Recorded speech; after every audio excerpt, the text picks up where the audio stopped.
Olá, crianças! Tudo bem com vocês? Prontos para mais uma aula do ensino religioso? Hoje estamos aqui para aprendermos um pouquinho mais sobre alimentos sagrados. Vamos então separar o nosso material? Hoje nós precisaremos de caderno, lápis grafite, lápis de cor e a borracha. Eu aguardo!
E agora, com tudo organizado, então vamos caprichar na abertura do nosso caderno com os dados de hoje. Hoje nós colocaremos a data, aula 29, Alimentos Sagrados, Ensino Religioso. Capricho, eu aguardo.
Vocês lembram que na aula passada nós já começamos com esse assunto? Alimentos sagrados?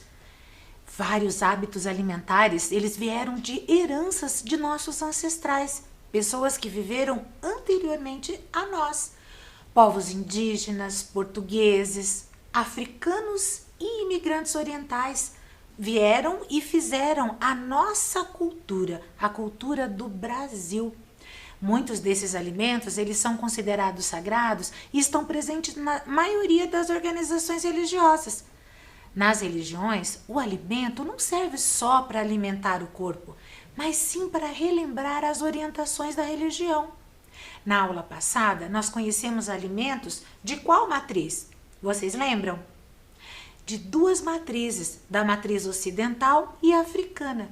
E hoje nós conheceremos os alimentos sagrados da matriz indígena. Vamos começar? Vocês sabiam que o milho é um dos principais alimentos das comunidades indígenas? Isso mesmo, ele é apreciado na culinária bem rústica, mais simples que existe e também nas mais sofisticadas.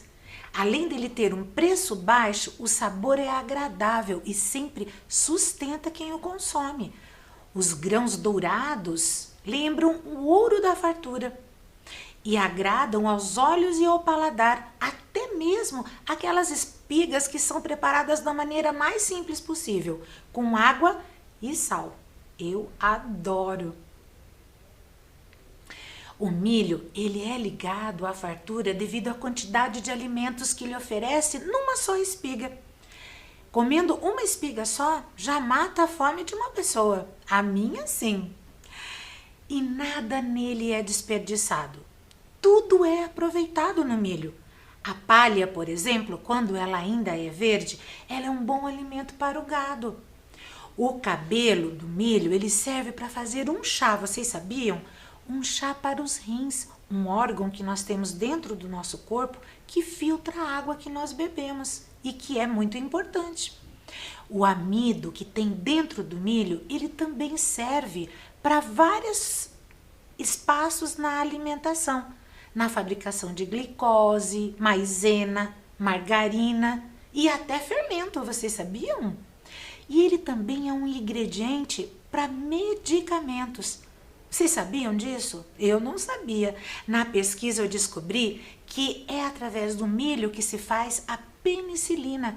É um antibiótico para combater as bactérias que atingem o nosso corpo, que agridem o nosso corpo. E ele também tem vitaminas. Ele tem a vitamina B12, que é bom para o funcionamento do nosso corpo. E ele também tem uma vitamina chamada riboflavina.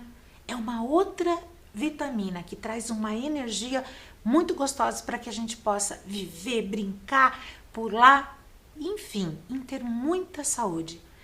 E uma coisa que eu também descobri é que através do milho a gente também consegue fazer xarope. Isso eu não sabia. Existe uma lenda que explica por que o milho é considerado sagrado. E eu vou ler essa lenda para vocês. Prestem atenção. Há muitos anos havia uma grande comunidade indígena cujo chefe era um velho indígena. Ele era um chefe muito bom e estava sempre preocupado com a felicidade da sua comunidade. Um dia, sentindo-se muito cansado e doente, pressentindo que estava para morrer, chamou os seus filhos e disse-lhes que quando morresse, o enterrasse no meio da oca. E disse-lhes mais: 3 dias depois que me enterrarem, surgirá de minha cova uma planta bem viçosa, que depois de algum tempo produzirá muitas sementes. Quando virem a planta crescer e as lindas espigas aparecerem, não as comam, guardem-nas e plante-as. Os dias se passaram e o velho chefe morreu. E os filhos fizeram-lhe tal qual o pai ordenara. E como o velho indígena dissera, surgiu da sua cova uma linda planta com belas espigas cheias de grãos dourados. Os índios ficaram contentes e a comunidade enriqueceu e passaram então a cultivar o milho com muito carinho. E assim surgiu o milho, diz a lenda. E como nós já conversamos em aulas passadas, existem lendas explicando de maneiras diferentes o mesmo assunto. Tem também uma outra lenda que fala do povo Guarani. Conta a luta mortal entre dois guerreiros, por uma determinação de um grande espírito para que a comunidade conseguisse essa nova comida. O vencido foi enterrado e da sua cova nasceu um vegetal que era o milho. Viram como é diferente? Na primeira história, conta de tal forma onde o chefe índio dá todas as recomendações e leva até a criação desse grande alimento. E no segundo, já é um grande espírito que o faz. Muito bacana, né? Essas lendas, elas contam que o milho ele foi enviado para salvar o povo indígena que passava fome. Cada um da sua maneira, mas as duas explicam e falam por que o milho é considerado sagrado. E esse outro alimento? Olhem lá na telinha. Alguém conhece esse alimento? Alguém já comeu desse alimento? Eu já e gosto muito. Quem aí já comeu mandioca? E que jeito que vocês comeram a mandioca? Crua, cozida, frita, mingau de mandioca, vocês já ouviram falar? E bolinho, então? E vocês sabem como e aonde ele nasce? Vocês conhecem o mito desse alimento? Inclusive, ele possui vários nomes, não é só mandioca. Ele pode ser chamado de macaxeira, de aipim, de maniva, castelinha, uaipi, maniveira e até pão de pobre. Você viu? Todas essas palavras dentro do nosso próprio país. Dependendo da região, cada povo fala de uma maneira diferente, mas fala desse alimento aí, mandioca. Para algumas comunidades indígenas, ela é considerada um alimento puro. Sabe por quê? Porque ela surgiu a partir da morte de uma menininha indígena, adorada por todo o seu povo. Essa planta desconhecida, que dava uma raiz branca, foi chamada de mandioca. Sabe por quê? O nome da menininha indígena era Mani. E ela foi enterrada dentro da oca, que foi aonde cresceu esse novo alimento. Então, ele foi chamado de mandioca. Mas quem conta essa história pra gente é esse vídeo que eu trouxe para vocês. Nós vamos ouvir a primeira versão da história do surgimento da mandioca. Confiram lá. Hoje iremos ouvir a lenda da mandioca, uma história de origem indígena. Eles têm uma lenda sobre a existência dela. Como será que a mandioca surgiu? E esta história começa assim. O cacique da tribo vivia esperando o dia em que ele se casaria e teria uma linda filhinha. Este era o sonho do pajé. Após muito sonhar, ele conseguiu uma esposa que lhe deu uma linda filha, a qual deu o nome de Mani. Mani era uma indiazinha diferente. Ela tinha a pele branquinha. Todos da tribo amavam Mani porque ela era uma menina muito alegre, sorridente, gostava de ajudar os pais nos trabalhos da tribo, gostava de brincar com os indiozinhos na beira do rio. A Mani era uma indiazinha muito amada.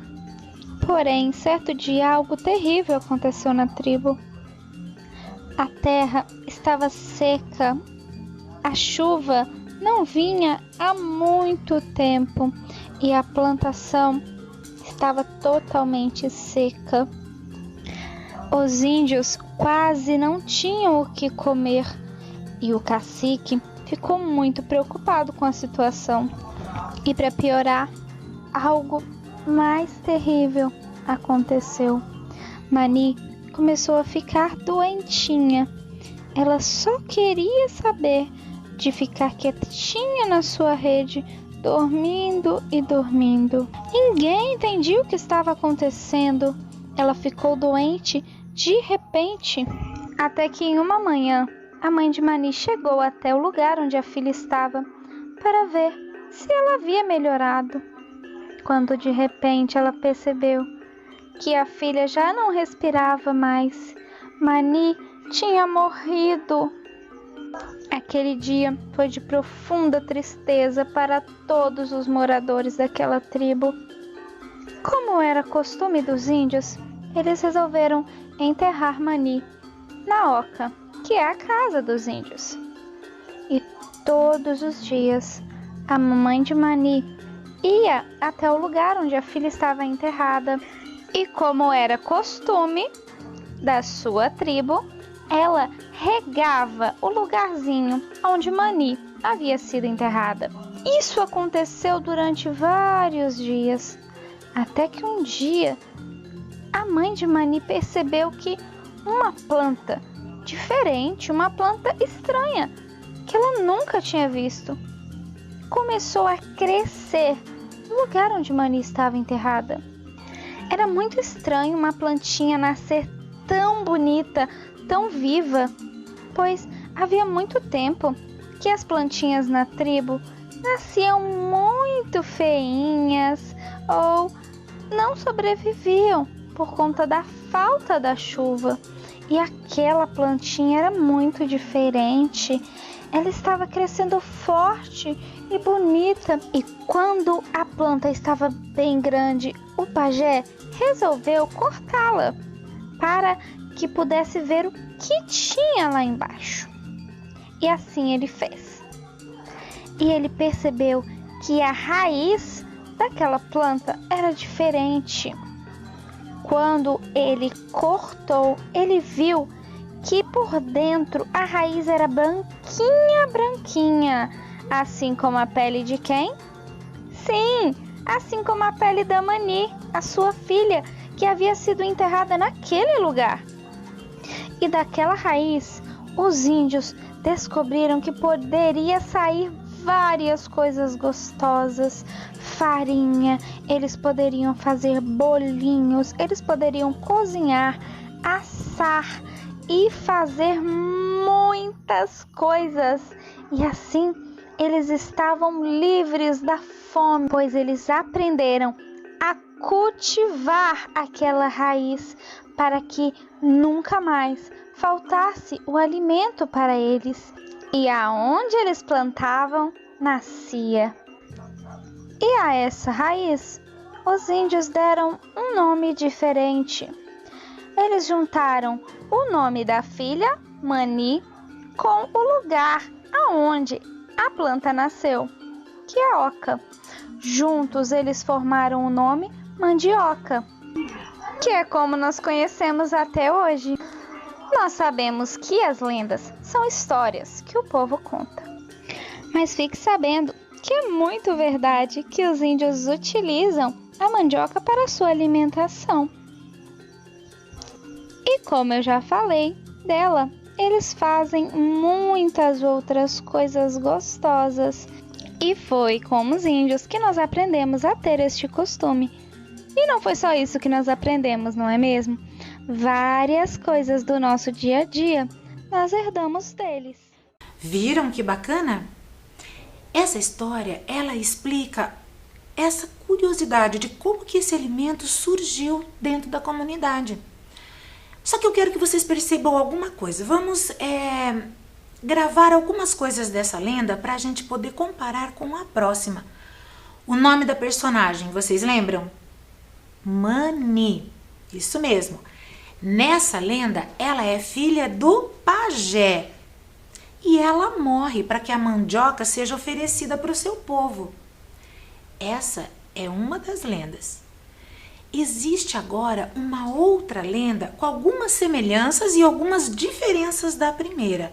Então, Prestem bastante atenção para que a gente possa conversar depois e ver quais são essas diferenças. Prestem atenção. Turma do Folclore. Na aldeia, no meio da floresta, vivia uma indiazinha muito esperta. Seu nome era Mani. Mani ajudava seus pais nos afazeres da aldeia. A menina era muito prestativa e sempre recebia elogios do pajé. A vida na aldeia era muito feliz e Mani se divertia com os outros índios. Mas algo na aldeia estava preocupando o pajé: a falta de chuva. Sem a água que cai da chuva, acontece a estiagem, o que prejudica as plantações. E os alimentos não nascem, deixando os moradores da aldeia com fome.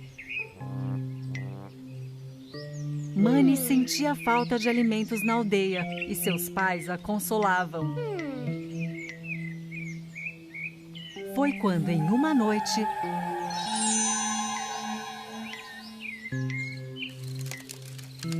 o pajé convocou os índios mais velhos para um grande ritual e os pais de Mani compareceram. Enquanto o ritual acontecia, Mani repousava em sua oca. De repente, um forte raio veio do céu, enviado pelo deus Tupã, e atingiu a oca de Mani. Um grande buraco foi feito no chão e a menina ali caiu, desacordada. Os pais de Mani entraram correndo na oca. Quando sua mãe viu que a filha havia caído no buraco, começou a chorar.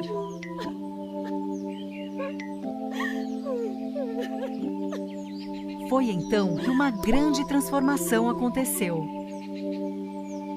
Raízes envolveram seu corpo e delas brotavam um alimento marrom por fora, como sua pele, e branco por dentro, como seus olhos.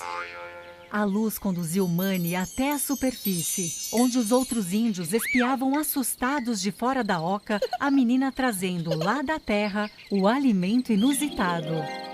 A partir desse dia, ela passou a se chamar Manioca, uma junção de seu nome, Mani, com Oca, que foi onde a magia aconteceu. E o alimento que ela trouxe levaria o nome de mandioca. Mani Mandioca levou o novo alimento para a aldeia, matando a fome dos índios que ali moravam. A menina começou a espalhar a plantação de mandioca pelas terras por onde passava.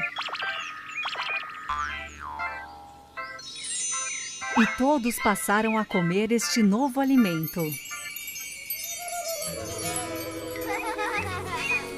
A mandioca é muito rica em fibras e faz bem para o coração. E com ela, a tribo passou a ter um delicioso alimento para as refeições lá na aldeia. Perceberam as diferenças e as semelhanças? A nossa personagem principal continua sendo a Mani, mas ela não morre como na primeira história que nós conhecemos. Ela cai no fundo de uma abertura feita pelo deus Tupã, que com um raio faz essa fenda no chão.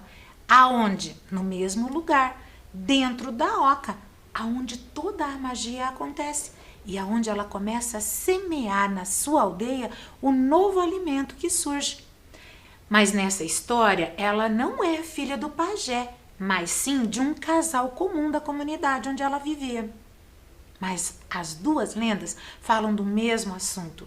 Falam do surgimento desse alimento sagrado numa comunidade indígena. Nós vamos agora conversar um pouquinho sobre os tipos que existem. Como nós já vimos, ela pode ser preparada de diversas formas, mas tem uma curiosidade que eu quis trazer para vocês. Na comunidade Munduruku, lá no Pará, em determinadas festas, os indígenas levam um mingau de mandioca para sua casa, mas com um significado. Garante essa proteção dos espíritos para as colheitas dessas famílias. É nisso que eles acreditam. Essa ideia de que os alimentos consumidos pelos humanos também são importantes para os seres sobrenaturais é um assunto muito interessante e bastante antigo. Entre os Marubô, lá no sudoeste do Amazonas, quando alguém do grupo está doente, os pajés cantam sobre um pote de mingau. E esse mingau é oferecido para a pessoa que está doente. E é assim que eles acreditam que a cura será feita. A mesma tradição existe em Baniuá, lá do norte do Amazonas. Conforme a comunidade indígena, as tradições podem ser iguais ou diferentes. Por isso é importante vocês saberem o nome dessas comunidades. E biju de mandioca? Alguém já ouviu falar? Existem esses alimentos, que são benzidos, abençoados antes do consumo pelos pajés, e é por esse motivo que eles são considerados sagrados. Quando uma menina indígena, por exemplo, passa do estado de criança para adolescente, lhes são oferecidos bijus com molho de pimenta, peixe cozido e cabeça de peixe. Eles acreditam que esses alimentos vai ajudar a fazer essa passagem importante na sua vida. O leite materno de Usuanana, habitantes da parte noroeste do Amazônia, também é benzido pelos pajés. Sabe para quê? Para ser oferecido para as crianças durante o seu batismo. Vejam que cada situação eles dão um significado diferente para esses alimentos. Os alimentos nas comunidades indígenas, eles são separados por categorias. Como assim, professora? São alimentos que são separados conforme o motivo e o tempo em que eles são consumidos. Por exemplo, existem alimentos que são chamados de resguardo. O que seria esse? Seria aqueles que devem ou não serem consumidos no período de um rito de passagem. Aquele que eu expliquei para vocês, por exemplo, quando uma menina passa de criança para adolescente. Ou quando há nascimentos, casamentos, situações de mudanças sociais das pessoas que fazem parte daquela comunidade indígena. Esses alimentos, conforme os indígenas acreditam, eles podem ou não ter um período proibido, e nesse período, se for consumido, pode trazer várias consequências ruins para as pessoas que consomem. É assim que eles acreditam. Entre os indígenas Bororó, por exemplo, lá no Mato Grosso, as mulheres, após darem à luz ao seu bebê, elas não podem comer carne de tatu e nem de tartaruga. Entre os povos Tupinambá, por exemplo, quando nasce um bebê, o pai fica proibido de comer alguns alimentos, que é a carne, o peixe e o sal, por 3 dias. Existem também os alimentos que os indígenas chamam de alimentos interditos. São aqueles alimentos proibidos não só para algumas pessoas da comunidade, mas sim para todos. Tem algumas comunidades indígenas que não comem nenhum tipo de carne de uma fêmea que esteja grávida. Ou até animais que eles consideram mágicos, como nós já estudamos em aulas passadas em animais sagrados. Os caigangues e os riquibaxa não consomem tamanduás. É um animal que eles não comem. Sabe por quê? Porque eles são muito gratos aos tamanduás. Segundo eles, quem ensinou à tribo alguns cantos e algumas danças indígenas foram esse animal. E por último, tem os alimentos compensatórios, que, como o próprio nome já diz, são aqueles que recebem em compensação, em recompensa, antes ou depois de realizar uma tarefa difícil, como, por exemplo, caçar, construir uma opã ou uma oca. Os bacairi, por exemplo, eles ganham alimentos de toda a aldeia antes e depois de saírem para caçar. E tem também um grupo chamado Craó, que cada homem oferece para uma mulher que não é a sua esposa um alimento que encontrou na mata. E essa mesma mulher oferece para ele uma comida que ela mesma preparou. Eles acreditam que dessa forma a amizade entre as famílias fica fortalecida. Bacana, né? E com tantas informações assim, nós podemos ir para a nossa atividade de hoje. Vamos lá? A nossa atividade de hoje vai ser: desembaralhe as letras e descubra o nome de um alimento sagrado para alguns povos indígenas. Nessa atividade, vocês vão ver que as letras estão embaralhadas. Arrume-as de uma maneira que dê o nome de um dos alimentos que nós aprendemos hoje. Eu aguardo.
Quem conseguiu descobrir? Quem não conseguiu, não tem problema. Vamos prestar atenção na resposta. Olhem lá.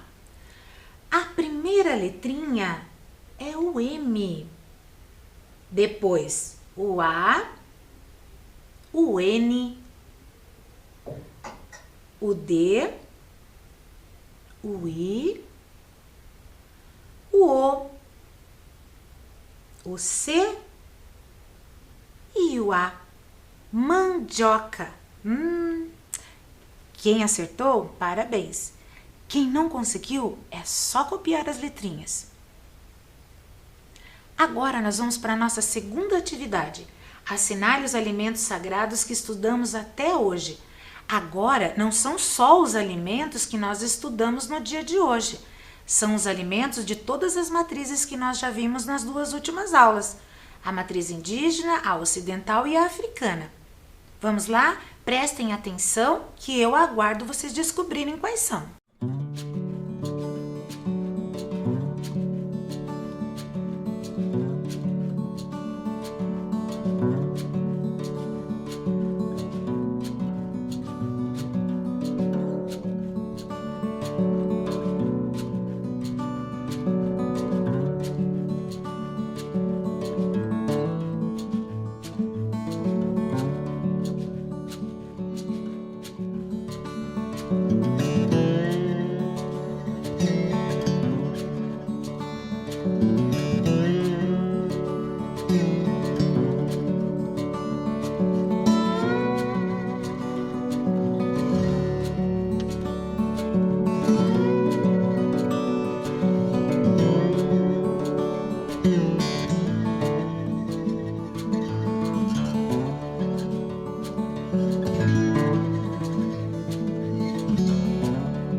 Então vamos para a resposta.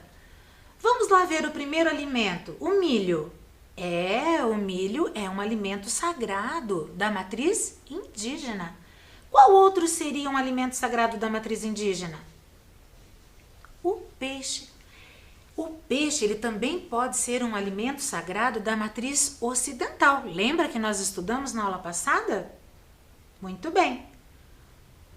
Um outro alimento da matriz ocidental é a uva e o vinho. Muito bem. O próximo. Hortelã, da matriz ocidental. Quem mais? A pipoca. Quem lembra de qual matriz? A matriz africana. E por último, o ajabô, que também é da matriz africana. Muito bem, crianças. Terminando a nossa atividade, vamos para a revisão da nossa aula. Tudo que nós aprendemos e conversamos hoje. Vamos lá? Relembramos sobre alguns alimentos considerados sagrados, relembramos sobre alimentos sagrados cristãos e africanos e conhecemos alimentos sagrados indígenas. E quem sabe quais serão os alimentos da aula que vem? Vocês vão ter que aguardar um pouquinho. A nossa aula chega ao fim e não esqueçam de todas as dicas que a professora Andréia sempre traz para vocês. Lavem bem as mãos, fiquem em casa. Mas se não puder ficar, já sabem, né? Usem a máscara.